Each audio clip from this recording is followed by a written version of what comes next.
Morning students, home science विषय के इस यूट्यूब चैनल पर सभी का स्वागत है। मैं doctor Jyoti Sachan, assistant professor SMM government girls college Bhilwara.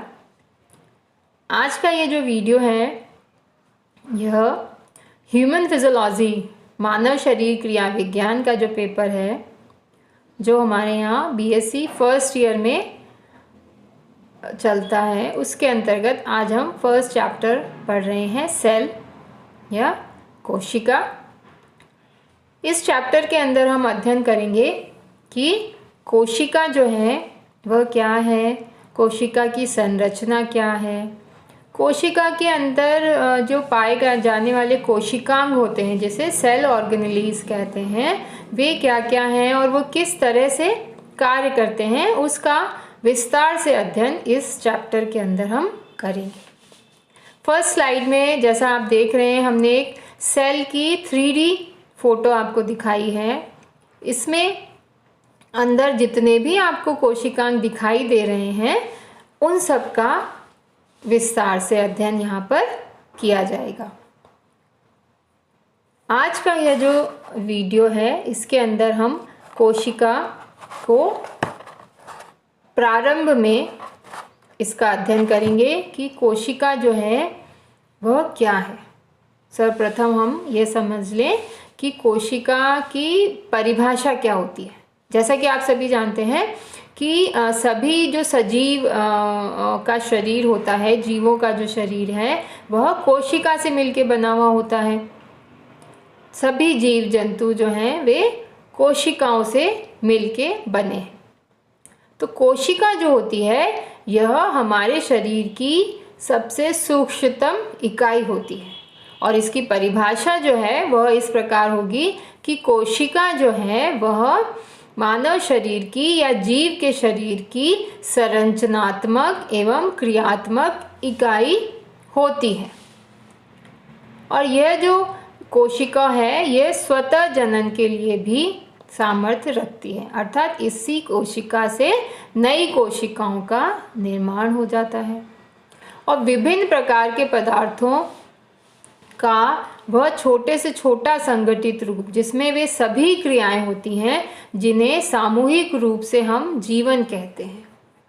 या इसको हम ऐसे समझ सकते हैं कि जो कोशिका जो होती है यह कोशिका अपने अंदर उन सभी पदार्थों को संगठित रूप में रखती है जो और क्रियाएं करती है जो कि एक जीव के लिए आवश्यक होती है, एक जीव को जीवित रहने के लिए आवश्यक होती हैं। वे सारी क्रियाएं इसको एक कोशिका के द्वारा की जाती है। अब हम बात करें कि जो एक कोशिका शब्द है, सेल जो शब्द है, ये इसकी उत्पत्ति कहाँ से हुई। तो सेल जो होता है ये लैटिन भाषा का एक शब्द था सेलुला। सेलुला से सेल का निर्माण हुआ। सेलुला का मतलब था एक छोटा सा कमरा। तो उस सेलुला से सेल का नामकरण हुआ। और हम यह भी जानते हैं कि कुछ जो जीव हैं, जीवाणु हैं, जो उनका शरीर एक कोशिका से बना होता है, अर्थात वह एक कोशिका उस जीवाणु का संपूर्ण शरीर है। वह एक कोशिका वह सभी कार्य करती है जो हमारा शरीर करता है। अर्थात कुछ जीव या जीवाणु ऐसे हैं जो एक कोशिकी हैं और कुछ सजीव ऐसे हैं जो बहुकोशिकी हैं, जैसे जीव जंतु, मनुष्य। तो मनुष्य का जो शरीर है वो अनेक प्रकार की कोशिकाओं से मिलकर बना होता है, इसलिए उसे बहुकोशिकी सजीव कहते हैं। तो अगर ये पूछा जाए कि जीव कितने प्रकार के हैं तो एक कोशिकी जीव और बहुकोशिकी जीव। इसके बाद हम बात करते हैं कि जो कोशिका है इसकी खोज किसने की। तो रॉबर्ट हुक नामक एक वैज्ञानिक थे जिन्होंने कोशिका की खोज की। अब उन्होंने इसको कैसे फाइंड आउट किया था कि ये सेल है। तो रॉबर्ट हुक जो थे उन्होंने कॉर्क का एक टुकड़ा लिया और उसको माइक्रोस्कोप में देखा तो उसमें उन्हें सेल लाइक स्ट्रक्चर्स दिखाई दिए। तब कोशिका की खोज हुई और श्लाइडेन और स्वान नाम के वैज्ञानिक थे जिन्होंने कोशिका का सिद्धांत दिया, सेल प्रिंसिपल दिया, और उन्होंने ये बताया कि जो सभी सजीव हैं उनका जो शरीर है वो एक या एक से अधिक कोशिकाओं से मिलकर बना होता है और सभी जो कोशिकाएं हैं इनकी उत्पत्ति पहले से जो उपस्थित कोशिका थी उससे नई कोशिकाओं का निर्माण हुआ। तो इस प्रकार से श्लाइडेन एंड स्वान ने कोशिका का सिद्धांत दिया।